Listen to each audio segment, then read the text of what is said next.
વડોદરામાં ડોક્ટર વિજયસિંહ રાજપૂતની ગંભીર બેદરકારીથી 16 વર્ષીય દીકરીનું મોત. વડોદરા શહેર ફરી એકવાર વિવાદમાં જોવા મળી રહ્યું છે. વડોદરાની હર્ષિલ હોસ્પિટલના ડોક્ટર વિજયસિંહ રાજપૂતની બેદરકારીના કારણે 16 વર્ષીય સગીરાનું દુઃખદ મોત થયું હોવાનું સામે આવ્યું છે. 3 મહિના સુધી અસહ્ય પીડા સહન કર્યા બાદ અંતે સંજનાએ જીવ ગુમાવ્યો, જેના કારણે વાઘેલા પરિવારમાં શોકનો માહોલ છવાયો છે. મળતી માહિતી મુજબ સંજના વાઘેલાને પેટમાં પાણીની ગાંઠ હોવાથી વડોદરાની હર્ષિલ હોસ્પિટલમાં દાખલ કરવામાં આવી હતી.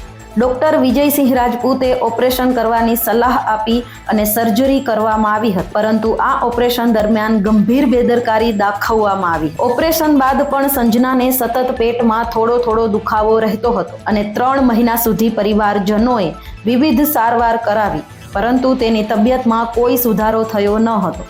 અંતે પરિવારજનોએ અન્ય હોસ્પિટલમાં લઈ જઈ તપાસ કરાવતા ચોંકાવનારો ખુલાસો થયો કે સંજનાના પેટમાં ઓપરેશન દરમિયાન કોટન રહી ગયું છે, જેના કારણે ગંભીર ઇન્ફેક્શન ફેલાયું છે. આ સમગ્ર મામલે સૌથી ચોંકાવનારી બાબત એ છે કે આરોપી ડોક્ટરે પોતાની ભૂલ સ્વીકારી હોવાનું અને પરિવાર પાસે માફી માંગી હોવાનું પરિવારજનોએ જણાવ્યું છે. તેમ છતાં આ બેદરકારીના કારણે વાઘેલા પરિવારે પોતાની યુવાન દીકરી ગુમાવી પડી છે. દીકરી ગુમાવનાર માતાનું આક્રંદ હૃદય કંપાવી દેનારું છે. માતાએ રડતા રડતા જણાવ્યું કે મારી દીકરીને ન્યાય આપો, મારી દીકરીને ન્યાય આપો, તેની કોઈ ભૂલ નહોતી.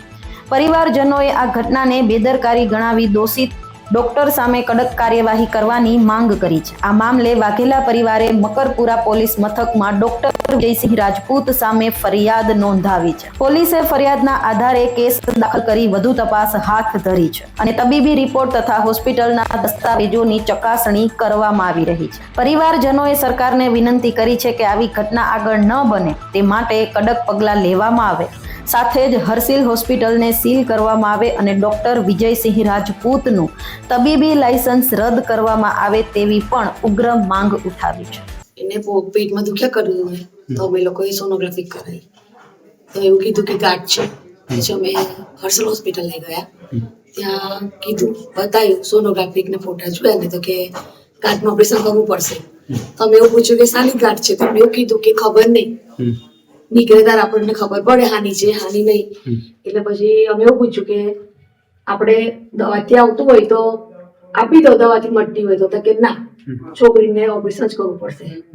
એટલે પછી એડમિટ કરી સવારે 12 વાગે ખાવાનું સારા જોઈ રાતે ઓપરેશન કર્યું અને અમને ગાંઠ કાઢીને આપી કે જો આ ગાંઠ.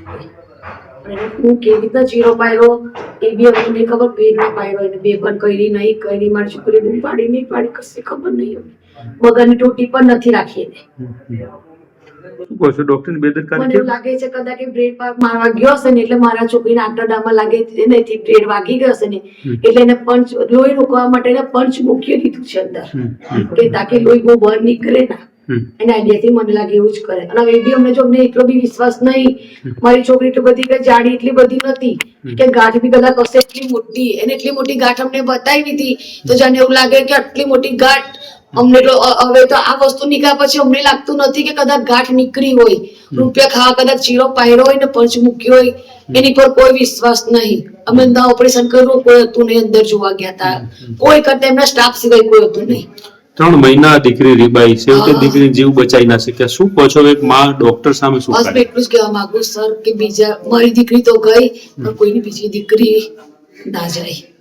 બસ એટલું કહેવાનું, સજા મળે દુનિયાના પાતળમાં ગમે તે હોય. હું તો સરકાર પાસે એટલો મારો ન્યાય છે, હું તો બકરોને જેલમાં ગયેલો સજા મળવી જોઈએ.